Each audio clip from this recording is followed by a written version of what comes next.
ठीक. आता आपण पेअर ऑफ स्ट्रेट लाईनचा पुढचा पार्ट बघूया. पेअर ऑफ स्ट्रेट लाईन्स मध्ये सम of slope m1 plus m2 किती असते -2h बाय b आणि product of slope m1 m2 किती असते a बाय b. हे पार्टच करून ठेवायला सांगितलं. काल पण याच्यावर आपले भरपूर एक्झाम्पल झालते. Sum of slope is twice their product, sum of slope is equal to their product. त्याच्या पुढचे एक्झाम्पल्स फायंडिकेचेच अजून आपण पुढे कंटिन्यू करूया थोडेसे वेगळे. आता मी तुम्हाला एक आठवते ax² plus 2xy plus by square is equal to 0 हे होमोजिनियस इक्वेशन आहे. ठीक आहे. ह्याचं ऑक्झिलरी इक्वेशन मी दिलंय. ह्याचं ऑक्झिलरी इक्वेशन काय आहे माहिती आहे तुम्हाला? bm² plus 2hm plus a is equal to 0. मागच्या लेक्चर मध्ये म्हणजे बेसिक लेक्चर पहिले दोन घेतलेले मी थेरॉटिकली त्याच्यामध्ये मी होमोजेनियस इक्वेशनचा auxiliary equation bm² plus 2hm plus a is equal to 0 असते म्हणून पार्ट करायला सांगितलेलं. काय अवघड नाही. ह्याला फक्त x² ने डिवाइड करायचं असते. तुम्हाला सांगतो मी लिहून घ्या. If slope of one of the line find k. Next question next example find k. Find k करायचं आहे तुम्हाला. Find k if slope of one of the lines, if slope of one of the lines miscellaneous मधला आहे question find केचा. if slope of the one of the lines given by 3x square minus 4xy plus ky square is equal to 0 is 1 तर find के काय solution. Question व्यवस्थित वाचा. Find के तुम्हाला काय विचारले त्यांनी find K. If slope of one of the lines is given bye ह्या line मधल्या त्याच्यामध्ये किती लाईन असतात म्हणून सांगितले मी प्रूफ केले थेरमनं. त्याच्यामध्ये दोन लाईन असतात आणि दोन्ही लाईन पासिंग थ्रू काय असतात ओरिजिन असतात. मी थेरमनं प्रूफ केलेलं आहे. तर त्याच्यातला एका लाईनचा स्लोप 1 आहे. दोन्ही लाईनचा नाही त्याच्यातला एका लाईनचा स्लोप 1 आहे. तर फाइंड के करा. ठीक आहे. Solution given equation of line is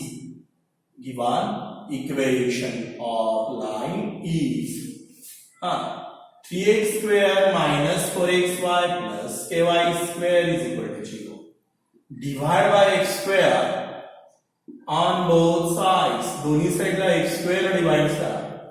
का तुम्हाला नंतर सांगतो. बट ठीक आहे आधी कंपेअरिंग करून व्हॅल्यू काढून घेऊ. कंपेअरिंग विथ आपलं होमोजेनियस इक्वेशन काय आहे हाँ ax square 2xy plus by square is equal to 0. a किती मिळणार 3. 2h किती मिळणार -4. b किती मिळणार k. ठीक आहे. बट इक्वेशन 1 becomes आता हे इक्वेशन 1 आहे. इक्वेशन 1 becomes परत इक्वेशन 1 लिहितो मी 3x square minus 4xy plus ky square is equal to 0 divide by x square on both sides. divide by x square on both sides. दोन्ही साइडला मी x square divide केलेला आहे. म्हणजे कसं होणार बघा 3x square by x square minus 4xy by x square plus ky square by x square is equal to 0. x square cancel 3 minus 4y by x plus k y by x square is equal to 0. Put y by x is equal to m. कारण two lines passing through origin म्हणजे y is equal to mx येते ना त्यामुळे y by x is equal to 1 m use करायचा. 3 minus 4m plus km square म्हणजेच km square minus 4m plus 3 is equal to 0. ह्याचं हे auxiliary equation आहे. म्हणजे हे इक्वेशन आहे bm² प्लस 2hm प्लस 3. त्याला दोन्ही साइडला x स्क्वेअर डिवाइड केलं. आता b म्हणजे किती आहे k km². इथं काय सांगितलं तुम्हाला मी bm². ठीक आहे. 2hm आहे का 2h किती आहे -4 plus a is equal to 0. असं दोन्ही साइडला x स्क्वेअर डिवाइड करून तुम्ही ऑक्झिलरी इक्वेशन मध्ये यायचं. आता हा जो इक्वेशन पार्ट केलं तर तुम्हाला त्याचा सीईटी ला फायदा होईल. तुम्ही डायरेक्ट हे डिवाइड बाय x स्क्वेअर न करता डायरेक्ट हे इक्वेशन लिहू शकता. ह्या व्हॅल्यू वापरून b च्या h आणि a च्या ह्यात व्हॅल्यू आपण डायरेक्ट ऑक्झिलरी इक्वेशन लिहू शकतो.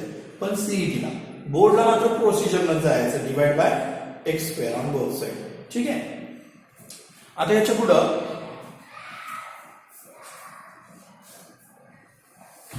km स्क्वेअर मायनस 4m हे मी पुसतो. सम ऑफ स्लोप्स आणि प्रोडक्ट ऑफ स्लोप्स तुमचं पाठ झालेलं आहे. आता बट गिवन त्यांनी काय सांगितलंय, बट गिवन त्यांनी सांगितलेलं आहे बघा काय सांगितलंय.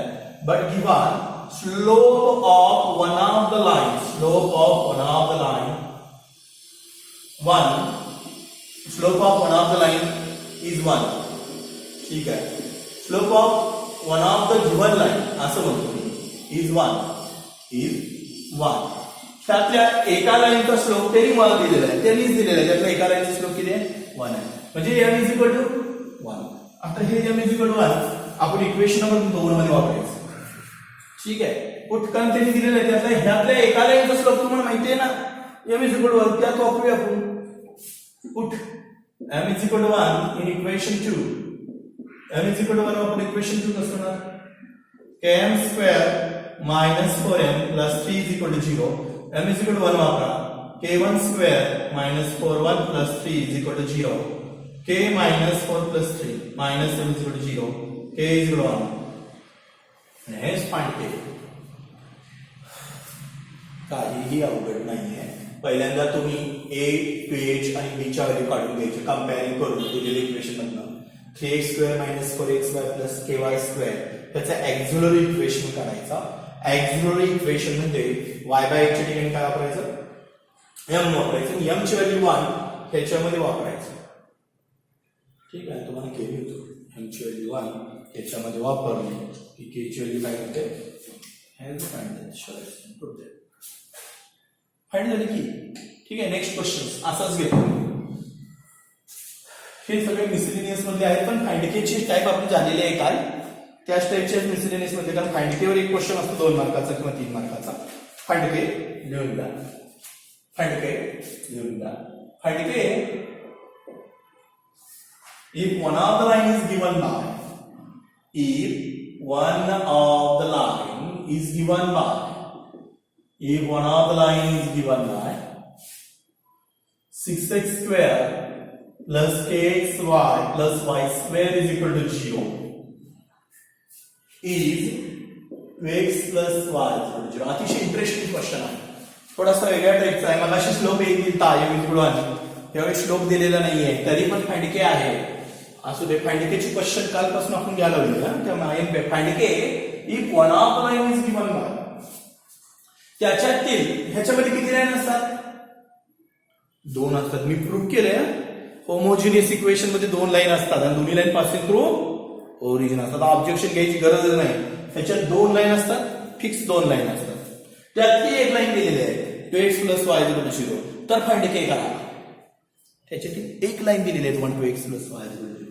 Given equation of line is, त्या लाईनचं एक इक्वेशन आहे 6x square plus kxy plus y square is equal to 0. Comparing with x square plus 2hxy plus by square is equal to 0. हे कंपेअरिंग करायचंच. a मिळणार 6, 2h मिळणार k, b मिळणार 1. आता इक्वेशन 1 बिकम्स त्याचा एक्झिलरी इक्वेशन तयार करायचं. 6x square plus kxy plus y square. कुठल्याही होमोजिनियस इक्वेशनचं जर एक्झिलरी इक्वेशन तयार करायचं असेल तर divide by y square, divide by x square ला पर्याय नाही. Divide by x square. मग कसं होणार? 6x square by x square kxy by x square plus y square by x square is equal to 0. x square cancel. 6 ky by x plus y by x square is equal to 0. Put y by x equal to m. 6 plus km plus m square is equal to 0. There m square plus km plus 6 is equal to 0. आणि तुमचं auxiliary equation काय असतं? m square plus 2hm plus a is equal to 0. बऱ्याच जणांचं पाठ झालेलं आहे. b ची व्हॅल्यू किती आहे? 1. त्यामुळे m square 2h m plus 6 m square plus km plus 6. CET ला तुम्ही डायरेक्ट करू शकता. हे दिसतंय का तुम्हाला m square plus km plus 6? ठीक आहे दिसतंय, काय प्रॉब्लेम नाही. आता मागच्या एक्झाम्पल मध्ये कसं दिसतं, M1 दिलता, ह्या एक्झाम्पल मध्ये दिलेलं नाही. मग M ची व्हॅल्यू तर माहित पाहिजे, त्याशिवाय कसं फाइंड करू शकतो. And one of the line is ह्याच्यातल्या दोन लाईन मधली एक लाईन दिलेली आहे, कुठली, 2x plus y is equal to 0. मग स्लोप ऑफ लाईन 2, ह्याला इक्वेशन नंबर 1 ह्याला 2 म्हणूया आणि ह्याचा स्लोप काढूया इक्वेशन 3 ला. Slope of line 3 is m is equal to minus a by b. कुठल्या पण लाईनचा slope minus a by b न काढतो आपण, बाय 11वी, आणि आता फॉर्म्युला दिला तुम्हाला बाय 12वी. m is equal to minus a by b. a किती आहे इथं, -2. b किती आहे, ax plus by असते. त्याच्यावर कंपेअरिंग करायचं मनातल्या मनात. हे जे 2x plus y आहे त्याच्याबरोबर मनातल्या मनात ax plus by कंपेअर करा. a मिळणार 2, b मिळणार 1. then -2 by 1, m is equal to -2. आणि हा m is equal to -2 कोणाला वापरायचा, put m is equal to -2 in equation 2. त्यातील ही लाईन एक आहे, म्हणजे ह्या लाईनचा स्लोप ह्या लाईन मध्ये वापरला जाऊ शकतो कारण त्यातीलच ती लाईन आहे. m is equal to -2 वापरणार काय ना, m square plus km plus 6. बघा इथे m दिलेला नव्हता, तर त्या लाईनचा स्लोप काढायचा, तो m असतो. मगाशी डायरेक्ट m दिलता, आता दिलेलं नव्हतं, त्यात वापरा. m स्क्वेअर म्हणजे काय ना, -2 square k -2 plus 6. then 4 -2k plus 6 is equal to 0. 2k तिकडे लावून द्या, 4 plus 6 is equal to 2k. 10 is equal to 2k. Therefore, k is equal to 10 by 2. Therefore, k is equal to 5. संपला. काय तुम्हाला त्यातील एखादा स्लोप देतील किंवा ह्याच्यामध्ये ज्या दोन लाईन आहेत त्यातली एक लाईन देतील, अशा वेळी AHB नेहमी आपण कंपेअरिंग करतो. फक्त ह्या इक्वेशन कसलं इक्वेशन करायचं, ॲक्झिलरी इक्वेशन करायचं. आणि ॲक्झिलरी इक्वेशन दिलं असेल आणि दुसरं इक्वेशन दिलं असेल तर त्याचा स्लोप जो असतो तर त्या इक्वेशन मध्ये काय वापरला जातो, कारण ती लाईन त्याच्यातीलच आहे, त्याच्यात दोन लाईन आहेत आणि त्या दोन लाईन पासून थ्रू ओरिजिन असतात आणि k बरोबर 5. आता तुम्हाला जर पटत नसेल ही लाईन ह्याच्यातलीच आहे तर एक सांगतो की ठिकाणी तुम्ही 5 वापरा. 5 वापरल्यावर काय होणार, 6x square plus 5xy plus y2 आणि याचे फॅक्टर काढा. त्यातली एक लाईन ही त्याने बघा येणारच, 100% येणार. तुम्ही फॅक्टर काढून बघा, ठीक आहे. आणि समजा इथं एक one of the parallel line जरी विचारली असती, म्हणजे ही लाईन विचारता ह्याची पॅरलल लाईन, तर ह्याचा स्लोप काढायचा -2. त्याचा पॅरलल स्लोप किती असतो, m1 = m2, म्हणजे पॅरलल स्लोप पण -2च असतो. त्यामुळे आन्सर तेच येणार. जर इथं पॅरलल शब्द दिला असता, one of the parallel line, त्याच्यातील एक लाईनची पॅरलल लाईन दिल्या, त्याच्यातील लाईन मधल्या दोन लाईन आहेत, त्यातली एका लाईनची जरी पॅरलल लाईन दिली तर आन्सर तेच येणार आहे, k = 5. लिहून घ्या. ठीक आहे. आता थोडंसं वेगळं घेऊया आपण. Find k.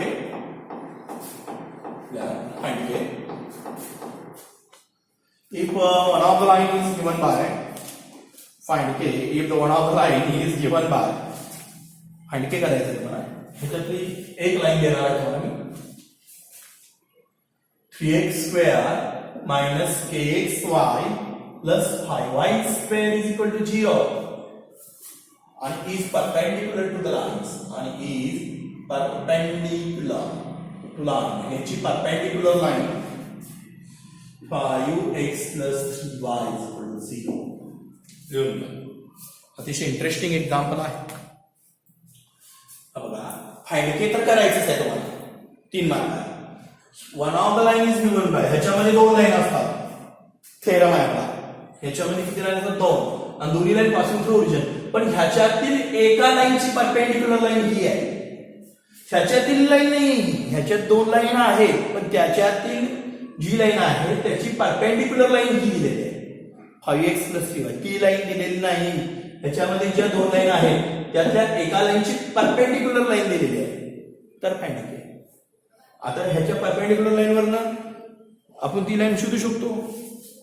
बघा, given equation of line is 3x² minus kxy plus 5y². हे सगळे मिसलेनियस मध्ये आहे, पण फॅब्रिकेटेड टाइप IMPI म्हणून मी घ्यायला दिला. 3x² minus kxy plus 5y². A is equal to 3, pH is equal to minus k, and B is equal to 5. Equation 1 becomes, equation 1 काय आहे? 3x² minus kxy plus 5y² is equal to 0. Divide by x² on both sides.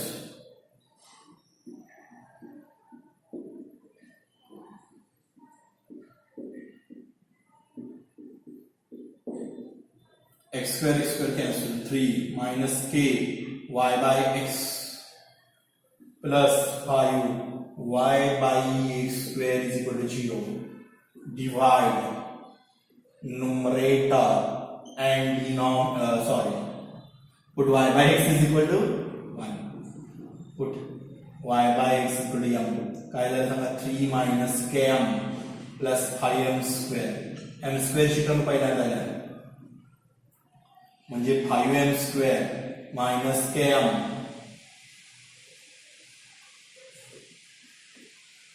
plus 3 is equal to 0. What is the auxiliary equation of these equations? Required equations, auxiliary equation. But m², we have 5m², plus 2hm, 2h means minus k minus km plus a 3. म्हणजे तिथे जे auxiliary equation आहे. And आता इथून पुढे महत्वाचं आहे, इथं काय दिलंय? ह्याच्यातील एक लाईन ह्याच्या परपेंडिक्युलर आहे. ही लाईन आहे त्याच्यातील लाईन, मग ह्याच्या परपेंडिक्युलर लाईन आहे. पण गिव्हन लाईन ही दिली आहे, गिव्हन लाईन त्याच्यातील नाही, त्याच्यातील आहे त्याची परपेंडिक्युलर आहे. Given line 5x plus 3y is equal to 0. Equation number 3. त्या लाईनचा स्लोप काढून घ्या. Slope of line trade m is equal to minus a by b. m is equal to minus 5 by 3. किंवा याला आपण m1 म्हणूया. आता दोन लाईन जर एकमेकाला परपेंडिक्युलर असतील तर मी काय सांगितले? दोन लाईन जर एकमेकाला परपेंडिक्युलर असतील तर m1 into m2 किती असते? m1 into m2 is equal to minus. जर दोन लाईन एकमेकाला परपेंडिक्युलर असतील म्हणजे दोन्ही लाईन जर एकमेकाला परपेंडिक्युलर, ह्याच्या लाईनची जी परपेंडिक्युलर लाईन आहे ती ह्याच्यात आहे. म्हणजे एका लाईनचा स्लोप m1 आहे तर त्याच्या परपेंडिक्युलर स्लोपचा m2 असतो. But m1 into m, but two lines are, but given line 3 is perpendicular to required line. line 3 त्याला परपेंडिक्युलर आहे. मग therefore m1 into m2 किती आला? -1. m1 माहिती आहे -5/3. m2 माहित नाही is equal to -5/3 into माहित नाही is equal to -1. माहित नाही म्हणजे m2 ना परपेंडिक्युलर स्लोप आहे. हा m2 तिकडे जाताना काय होणार? -1 into -3/5. m2 3/5. आणि हा m2 म्हणजेच m. आपला m हा नसणार आहे. बऱ्याचशा विद्यार्थ्यांचं जबलिंग काय झालेलं असतं, m हा वापरला तो नाही, ह्याचा परपेंडिक्युलर m आहे तो इक्वेशन 2 मध्ये वापरायचा. मागाशी कसं होतं, त्या लाईनचा m तुम्ही डायरेक्ट वापरू शकत होता कारण ती लाईन पॅरलल किंवा त्यातली असायची. त्यातली म्हणजे या ऑक्झिलरी इक्वेशन मध्ये. आता ही परपेंडिक्युलर लाईन आहे त्यामुळे ह्या स्लोपचा परपेंडिक्युलर स्लोप म्हणजेच त्या रिक्वायर्ड परपेंडिक्युलर लाईन ह्याच्यातली, त्याच्यात तो स्लोप वापरायचा. Put m is equal to 3/5 in equation 2. कसं ना सांगा? 5m² minus km plus 3 is equal to 0. 5 then 3/5 चा square minus k 3/5 plus 3 is equal to 0. आता इथं मला परत इथं पुसावं लागणार आहे त्यामुळे तिथपर्यंत लिहून घ्या आणि कॅल्क्युलेशन करून आपल्याला के फाइंड करायचं.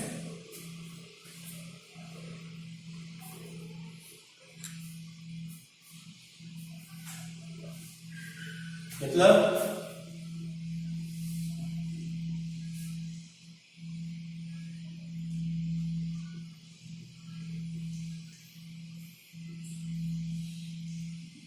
आता 5 therefore 5 3/5 चा स्क्वेअर किती असतो? 9/25 3/5 चा स्क्वेअर किती असतो 9/25 minus 3k/5 plus 3 is equal to 0. आता ह्यांच्यात कॅल्क्युलेशन होणं गरजेचं आहे. 5 into 9 45/25 minus 3k/5 plus 3 is equal to 0. ठीक आहे. ओके. आता 45/25 ला भाग जातो 5 न 9/5 minus 3k/5 plus 3 is equal to 0. सगळ्याला 5 म्हणूया. 9 minus 3k 5 15 is equal to 0. 9 plus 15 24 minus 3k is equal to 0. सगळ्याला 5 म्हणलं तर इथलं 5 कॅन्सल होणार, इथलं 5 कॅन्सल होणार, इथे 15 होणार. आता 9 15 24 minus 3k, then minus 3k is equal to minus 24. 3k is equal to 24. k is equal to 24/3. k is equal to 8. Thus k is equal to 8. फक्त एवढंच आहे की ह्या लाईनचा स्लोप काढायचा, त्याचा परपेंडिक्युलर स्लोप काढायचा 3/5 आणि तो त्याच्यामध्ये यूज करून कॅल्क्युलेशन करून तुम्ही काय करायचंय सॉल्व्ह करायचं. कॅल्क्युलेशन करून तुम्ही ते सॉल्व्ह करा. काही अवघड नाही आहे. कॅल्क्युलेशन करा, हे खूप महत्वाचं आहे. आणि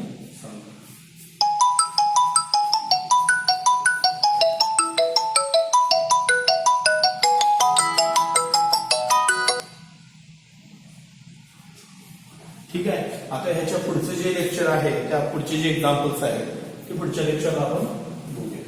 ओके. हे लिहून घ्या व्यवस्थित, नोट्स करा. हेच एक्झाम्पल परत तुम्ही घरी जाऊन सॉल्व्ह करा.